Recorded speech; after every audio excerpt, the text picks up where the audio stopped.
نتمشى مع براين لك يلا تمشى مع براين لكو نتمشى مع براين.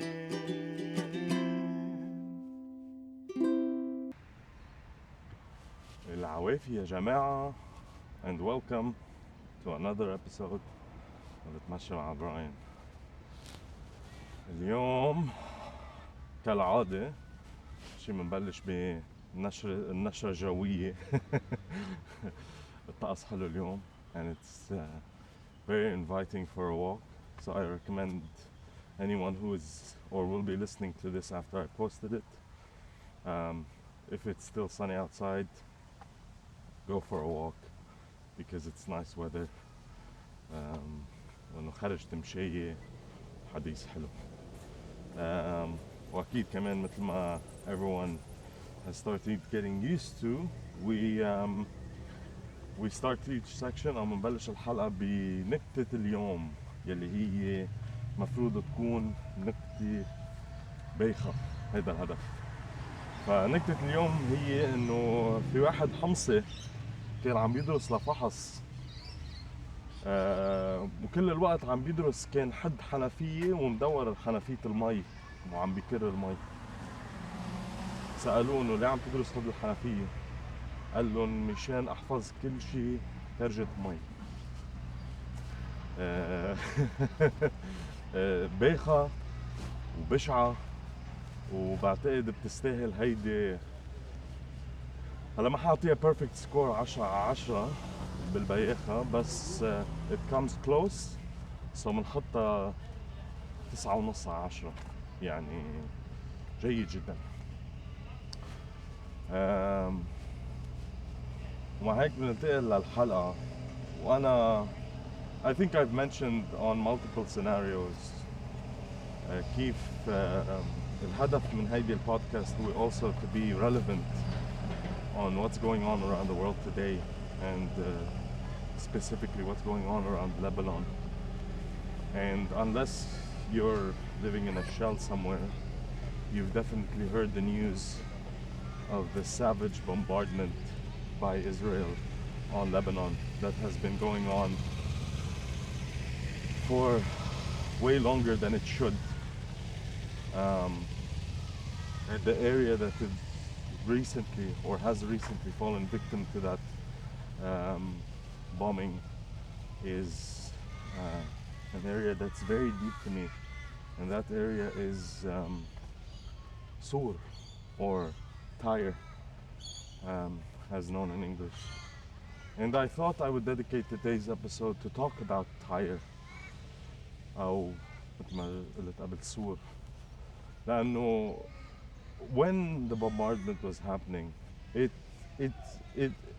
the question that was going on through my head the whole time was, how is it that the world is still silent after something or somewhere as historic as Sur is being bombed, where there's archaeological sites and it's been labeled as a UNESCO World Heritage Site? How could it be that something so culturally important, not just to Lebanon but to all of humanity, can be undergoing these circumstances and everyone is still has not found the courage or has not found the will to speak up about the atrocities that are being committed to this city and to its people? And so I thought the best way to actually change that was to remind everyone of what Sur is and the history that it has lived through.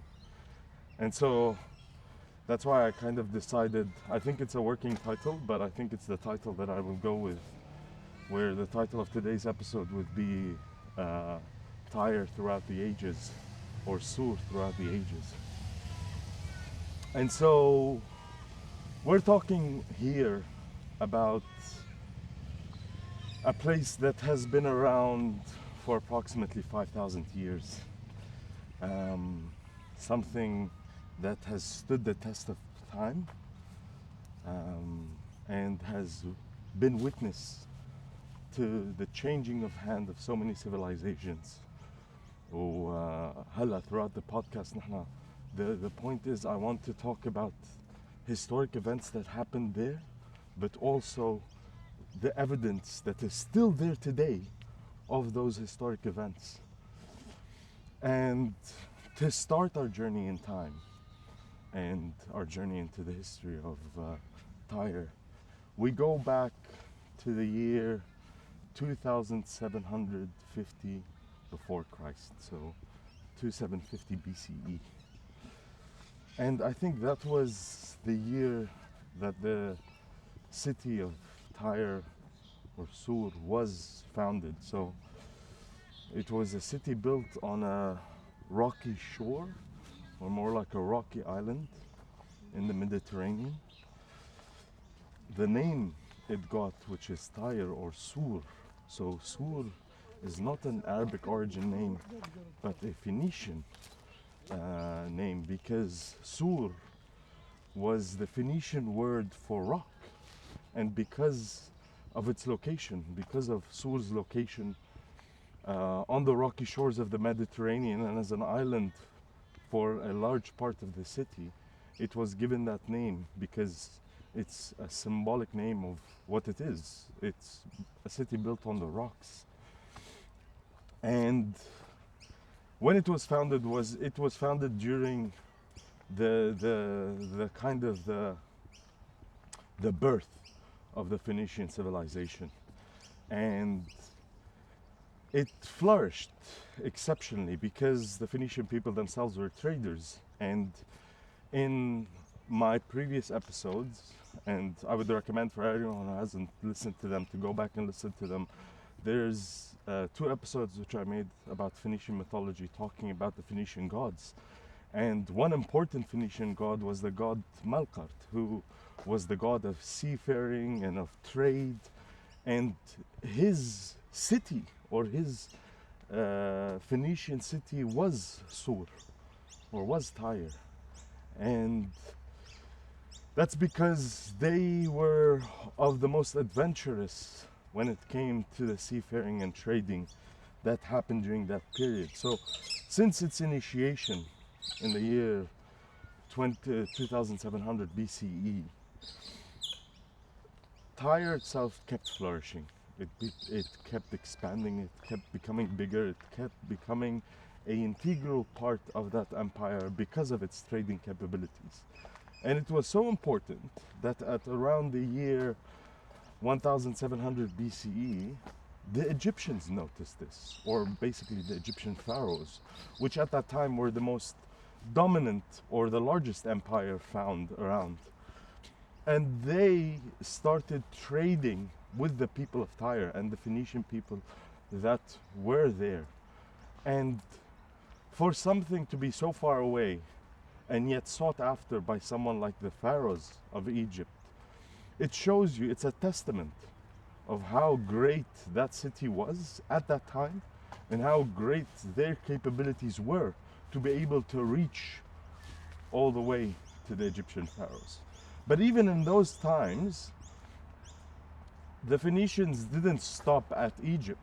There's evidence that at around the 13th century, so 1300 BCE, there's evidence that the Phoenicians actually traded in the British Isles. So you're talking about people that were not only sailing through the Mediterranean, but crossing the Gibraltar Strait and basically going all the way to what is known today as the UK or the United Kingdom, and trading with the people there. They traded there with them for tin, because they used that, and I think they exchanged the cedar wood, which was very important for the Phoenicians. And so you can see that even at its initiation, the city of Sur was always meant for greatness, and it always achieved greatness via its most important aspect, which is its seafaring and its trading. And the evidence of this, because as I said before, that we're constantly going to go back to the idea of how is this evident in Sur. So there's a major archaeological site in Sur, which is called الباص أو موقع الباص الأثري. And in that archaeological site, they have been able to dig a necropolis. So a necropolis is basically an ancient burial ground. And the dating from that ancient burial ground goes back to the time of the Phoenicians and goes back to the time of those people. So the evidence is there that this civilization existed in that time, and the statues and the embellishments that were made for the god Malkart are still there, proving its testament and its existence in that time and its influence in that time. And that was a very flourishing time for the city of Sur. And then we move on to the year almost 1000 BCE, but to be more specific, it was 1969 BCE. Now that was the start of what was known as the golden age of the city of Sur. So during this period, Sur was ruled over by King Hiram, or King Hiram as referred to in English. And he was basically the first singular ruler of the city of Sur. And during his rule, Sur, or Tyre, became the jewel of the ancient world. It was the place sought after by everyone. It was the place visited by all of the other civilizations. It had flourished to have two very important ports, a bustling market, and ships coming in and out from everywhere around. So it had cemented itself under King Hiram, as the integral point of seafaring and trading. And as evidence for this, under King Hiram, his tomb is still there. So if you go to Hanwiye, which is an area very close to the city of Sur, his sarcophagus, or his coffin, is still there. And to get to it, it's basically on the same way when you're going to Qana, which is a village in which is also another significant village in Lebanese history. It's in the south of Lebanon. And his tomb is still there. That sometimes you can't comprehend this until you see it and you touch it and you feel it, but it's there, standing as a monument of his rule and of Tyre's importance, in that epoch, or in that era.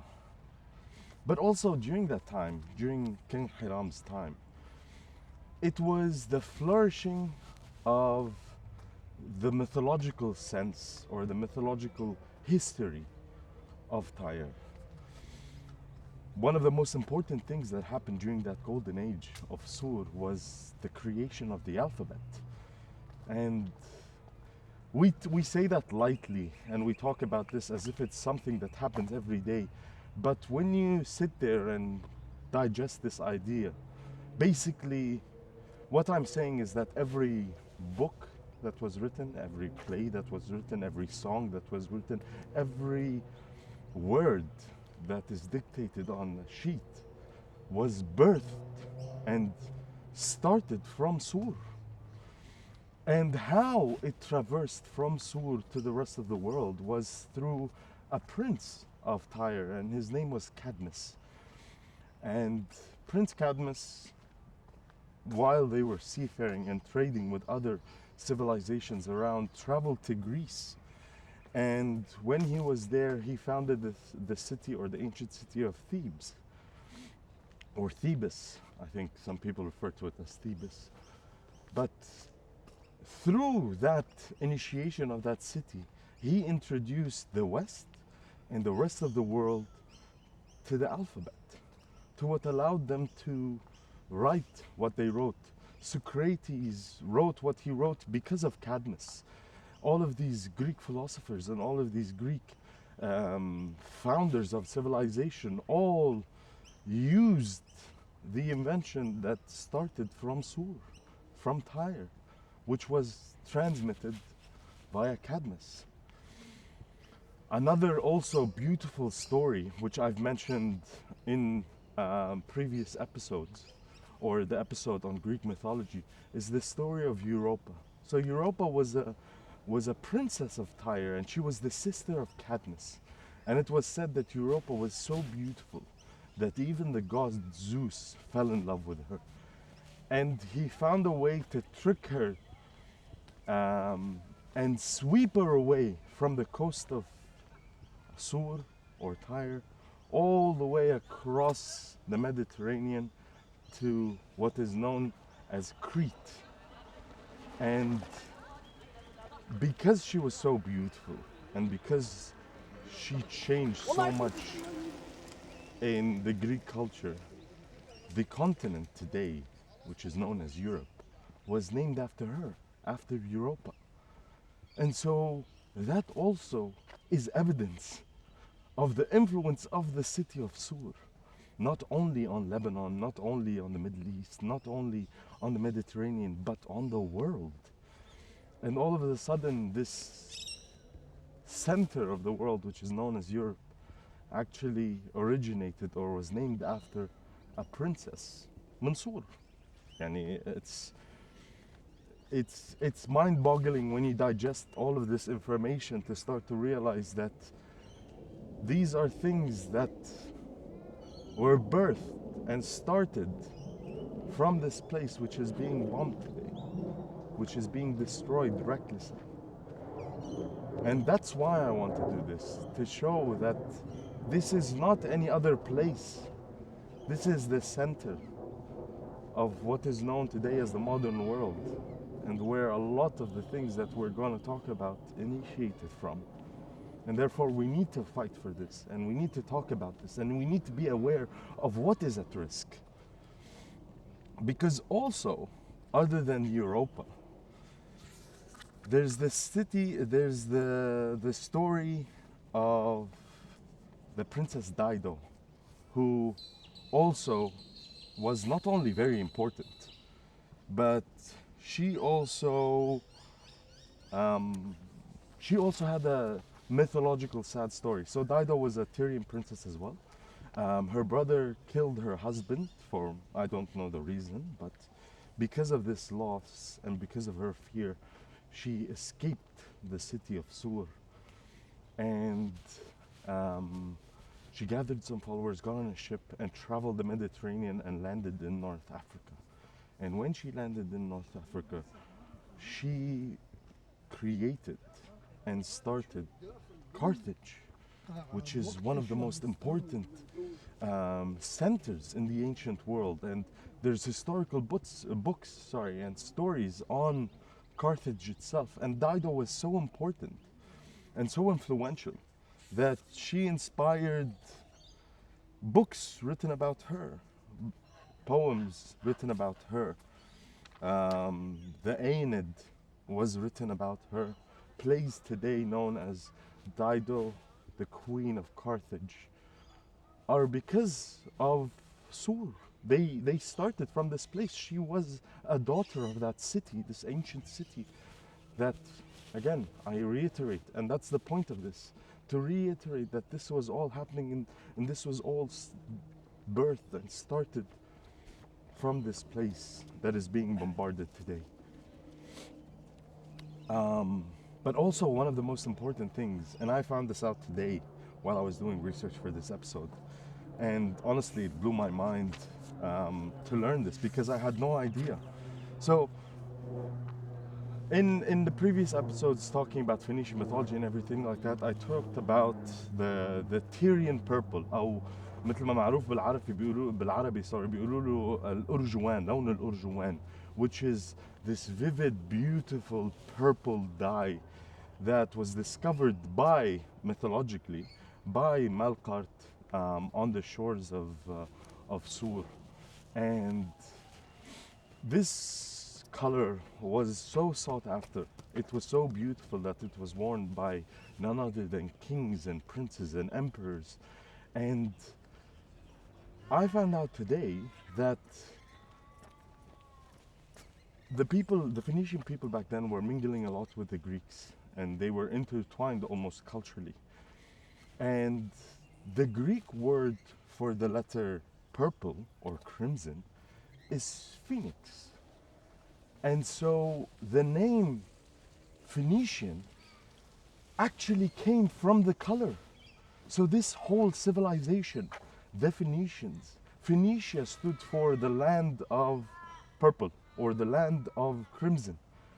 And so you start to realize that even the name Phoenician came because of Sur, because of that unique, beautiful color that was only found on the coasts of Sur. And it was, they found it in murex snails, which are these snails which are on the rocky coasts of Sur. And if you know how to extract it properly, it's a beautiful color of ink. And so even the Phoenicians themselves, all of them, owe their name and what they're known for to Sur, to this beautiful, beautiful ancient city. And so we can see that even on a mythological scale, Sur was always important. And as we go through this journey together, you'll start to see that even beyond the mythological, Sur was always there, and I believe will always be there, regardless of anything that happens. And so after we talk about King Hiram and the Golden Age, we go to the year 332 BCE. And now we introduce or enter Alexander the Great, or what he was known for as well was Alexander the Third of Macedon. So for those of you who don't know who Alexander the Great is probably the greatest military conqueror in the world. He conquered almost half of the known world at the age of 25.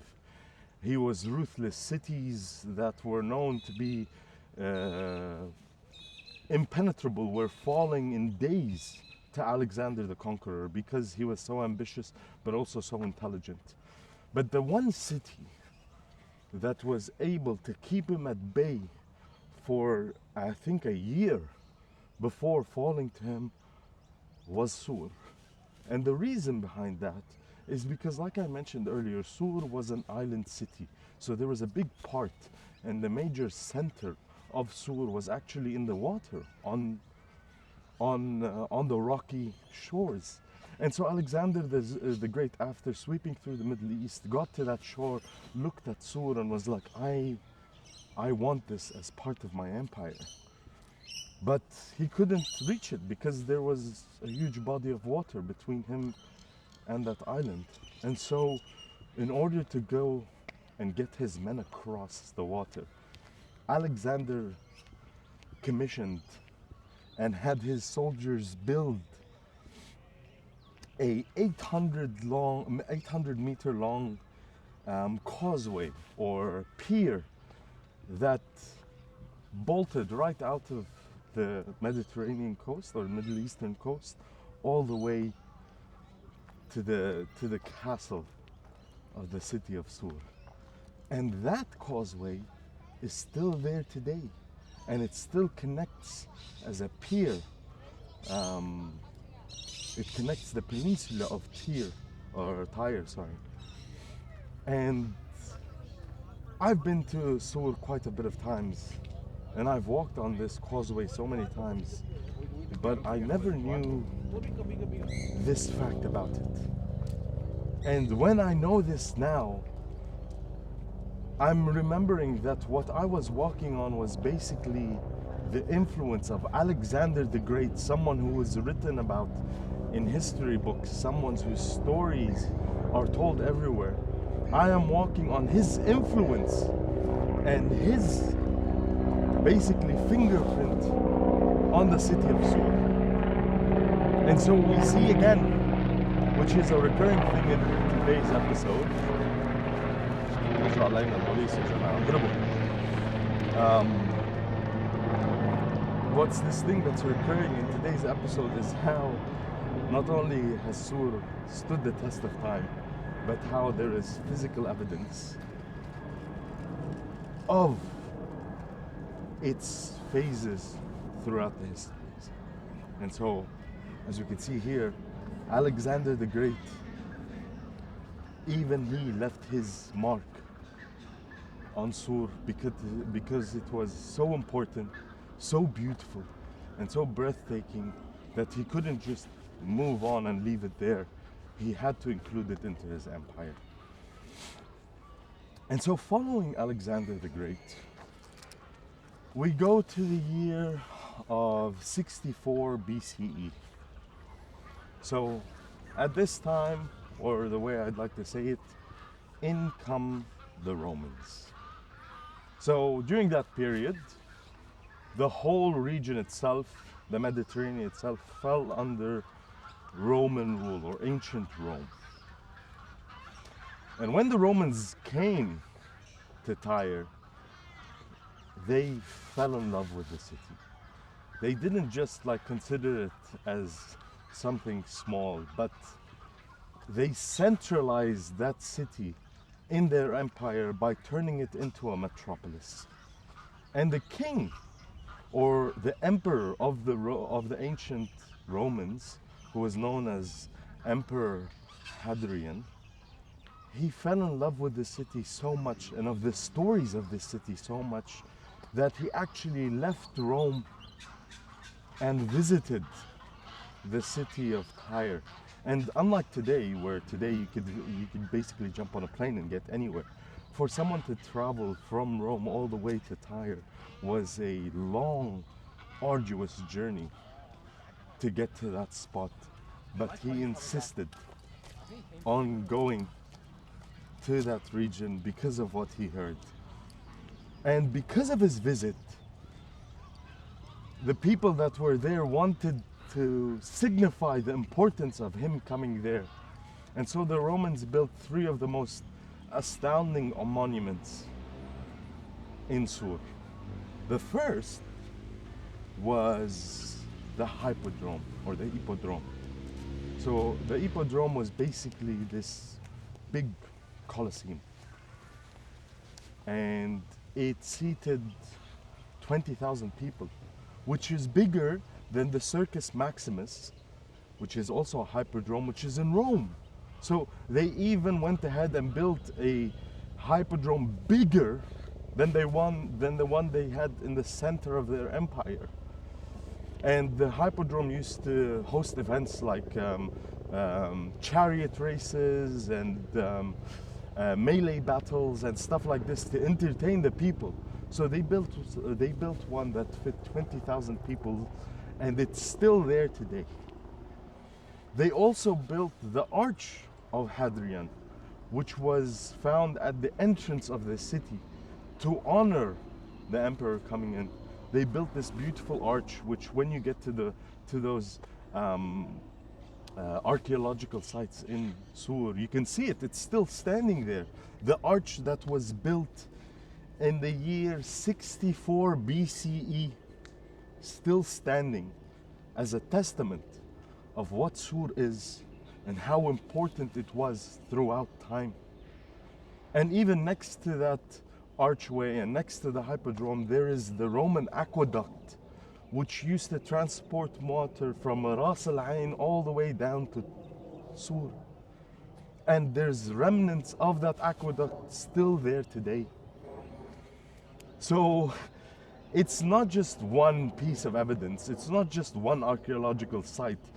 It's so many archaeological sites combined together, and this is not even half of it. There's more to come, but you can see already, you can manifest already in your head how important this city was throughout history, and how the physical evidence and the archaeological sites there prove this, and they prove it's important. The archway is 21 meters high, man. It's huge. And you feel its grandeur when you're walking underneath this, and you remember that, fuck, man, the ancient Roman Empire built this, and the people of that era walked underneath this arch just as I am. It's beautiful to perceive, and it's empowering to know this information, to know that this is the history of the city of Sur. And after the Roman Empire, or the ancient Roman Empire, we move on to another form of significance that the city of Sur had as well, and that's religious importance. See, in the Bible, it tells us that Jesus of Nazareth, actually came to Tyre as well. And that's mentioned both in the Gospel of Matthew and in the Gospel of Mark. That Jesus had actually walked the streets of Sur. And because of that, Sur was home to the earliest Christian communities in the Middle East. And following the arrival of Jesus Christ and the flourishment of Christianity in the area, with the Byzantine Empire arriving as well, there's evidence, and there are still remnants of a Byzantine basilica, which is a church there in Sur, as well as churches from the 5th and 6th century. So we talked about historical evidence, we talked about historical remnants, and now we're talking about even profound religious remnants of the importance of the city of Sur. But it wasn't just important for Christianity itself. Sur, or the city of Sur itself, also had cultural significance for the Islamic religion as well. So at around the year 635 AD, that was when basically the Romans, this came actually after the Romans and the Byzantines, and it was at the peak, or at the flourish of the Muslim empire in the region. And just like any other civilization back then, the way these empires would spread was through conquest. So they'd wage war around their neighbors, and they slowly start dominating, and expanding their empire. And so the Muslim empire was expanding, and when it got to Tyre, or when it got to Tyre, sorry, I'm constantly saying Tyre, I don't know why, but when it got to Tyre, or to Sur, the city didn't block them away. It embraced them, just like it had with Christianity, just like it had with all of those other civilizations that came and traded there. It opened their doors and let them in. And that's when Sur itself became a very significant and central part of the Islamic Empire. It was known as the center of Islamic scholarship and learning. A lot of mathematicians, astronomers, poets, and philosophers from that era came to Sur to study and to learn and to understand the meaning of life. And so we see that also, not just in one religion, but in two. Sur always held a significant spot and an integral part of their empires. And there's evidence of this importance for the Islamic nation back then. There is the Al-Mina Mosque, which is still there today, which is still not only there today, but still active, and people go there to pray. And it's one of the most beautiful mosques you will ever see. It's got beautiful calligraphy carved in stone all throughout it. It's got geometric patterns on the inside that are mind-boggling to understand how they were even conceived. And I think that's also another kind of image, or another kind of way of showing how important Sur was to those people, that they built this beautiful mosque, Al-Mina Mosque, which I reiterate is still there today and is still active today.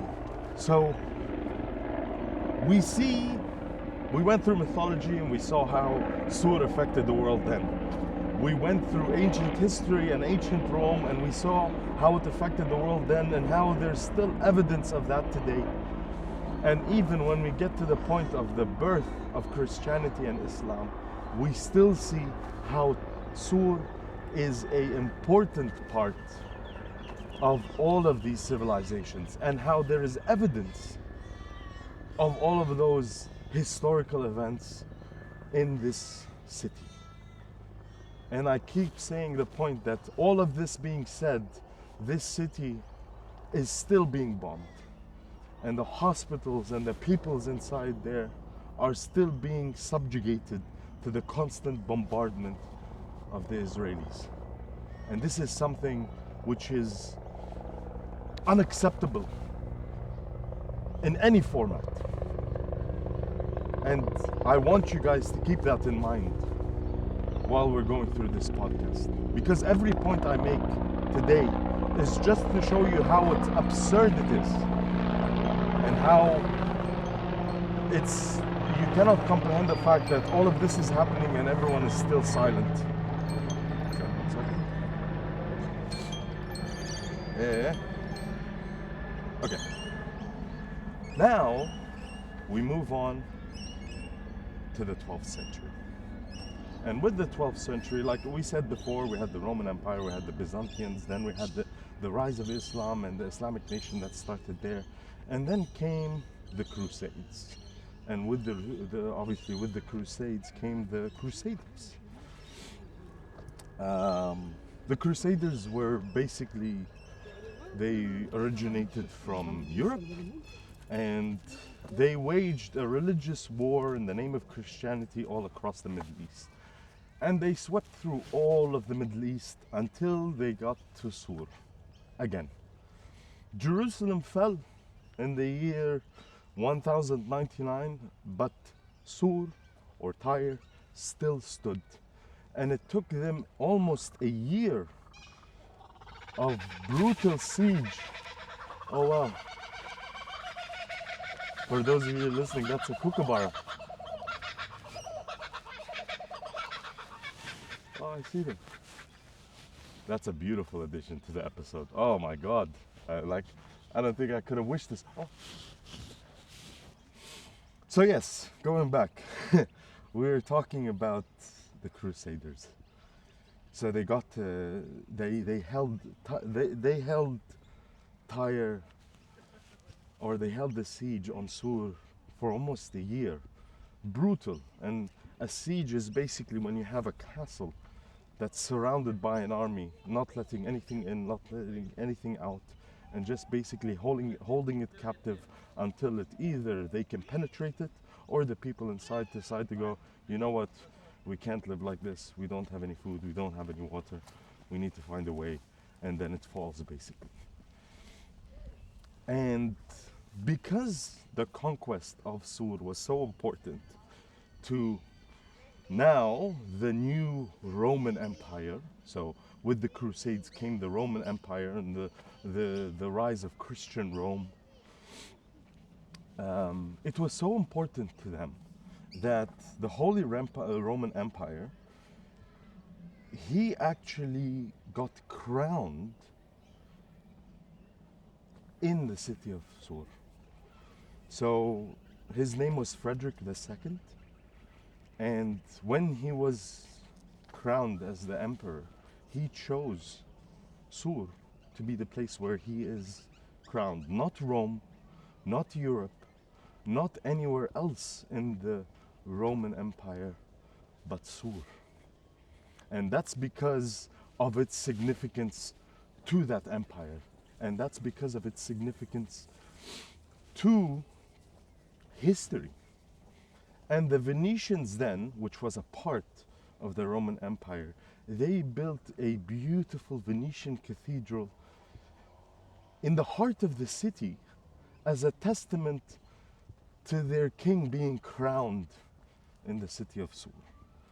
And that cathedral is still there today as well. And the Crusader walls that were built for the castles are still there today. You can still find pieces of them. And the Crusader defensive wall, which was built around the Mina or the port of Sur, is still there today. So even the evidence of the Crusaders that came through that period is still there today, physically there today. You can go and basically touch history and know that someone thousands of years ago came and built this, and it still stood the test of time and is still there. So the evidence of what Sur is to history is irrevocable. You cannot dispute it, you cannot argue it, because it's physically there. Other than the influence of the city, like in terms of the alphabet or the color or the naming of Europe, this is physically there and it's undeniable.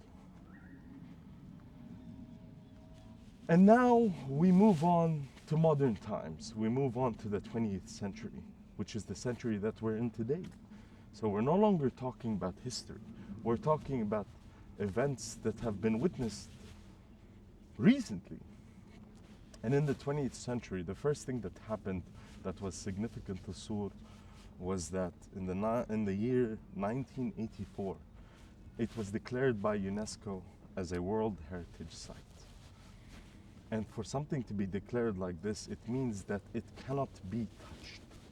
It cannot be damaged in any bit because of its heritage and because of its cultural and historical importance. And that's a profound step, not only for Lebanon, not only for the Middle East, but also for Sur itself to be recognized as this historical site. And during that period as well, around the year 1996, the famous Tyre International Festival, or Mahrajan Sur, which is held almost every year, obviously not for the past couple of years because of the events that have been happening, but has been held there every year around July. And some of the biggest names in music performed during these festivals. These festivals were also held in the historic sites that were found there. So the hippodrome that was there would usually be filled with seats where people would sit there and artists would sing in those ancient ruins, almost like a capsule of time. And the names of the artists that sang there are just international. You had Elton John perform there, you had Sarah Brightman, you had the Gypsy Kings, you had Guy Manoukian, and that's international. You had also Arabic and national singers like Wadi Al-Safi, Milham Barakat, Fairuz, Qazim Al-Sahir, Elissa, Majid Al-Rumi. They all performed in these festivals as a testament to what Sur is and how important it is, not just to the Lebanese people, not just to the people of the Middle East, but to the people around the world. And that's why I urge everyone who's listening to this. You don't need to be Lebanese. You don't need to be from the Middle East. You just need to be a citizen of Earth to realize that this city is as vital to you as it is to me. Because the evidence of how influential it is and how it was basically at the center of civilization and its spread is there. It's physically there. The evidence is physically there. Whether it's the Roman archway, whether it's the hippodrome, whether it's the Crusader walls or the cathedral, the Venetian cathedral, or the mosque, Al-Mina Mosque, or even the causeway that was built by Alexander the Great.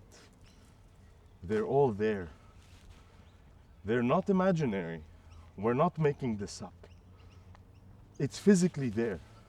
And it's your duty, just like anyone else's, to speak up about this and to speak up about how this beautiful historic city is being bombed and being subjugated to this massive amount of destruction. This is something that we cannot stay silent about. This is something that we need to talk about. And that's the only way that we can change what's happening around the world, is by being vocal, by waking people up to the monstrosities that are happening, and to show them, look at what is here and at what is in danger right now. Because it's not just for us. It's not just for us Lebanese people. It's for everyone. And you all need to do your part, and you need to speak up about what's happening to Sur, and what's happening to the south of Lebanon, and what's happening to the region itself. It breaks my heart seeing what's going on back home and not being able to do anything about this. But this is what I am doing. I am spreading what this place is, not just to me, but to all of you. Whether you are Lebanese or you're not, whether you're Middle Eastern or you're not, even if you're European, you're Italian, you're Greek, you're French, you're British, this place that is being bombed today has influenced your country, your history, and your culture, and it is your duty to speak up about this. So I urge every single one of you that listens to this to take a stance, to remember your history, and to help stop these war crimes that are happening against this, I reiterate the point, this UNESCO listed heritage site. And with that, we come to the end of today's episode. I hope this episode shows you how important Sur is to all of us, and how we must be the people to fight for it, just like it did for us so many years ago. Remember, all the words that you've ever read in a book, or written in a poem, or heard in a music song, or anything like that, they all started from this place. And the least we can do to pay back what it's done for us is to make sure that its history and its cultural impact is not destroyed. And so with that, I'd like to say thank you to all of you who are listening in. Thank you for all of you who have supported me in this venture. Speak up, stand up for what is right. Don't turn a blind eye, and help me in making the world see why what is happening today is not only a grievous crime, but a loss to everyone around the world. ومع هيك يا جماعة أنا بقول لكم شكرا. See you in the next one. وهيك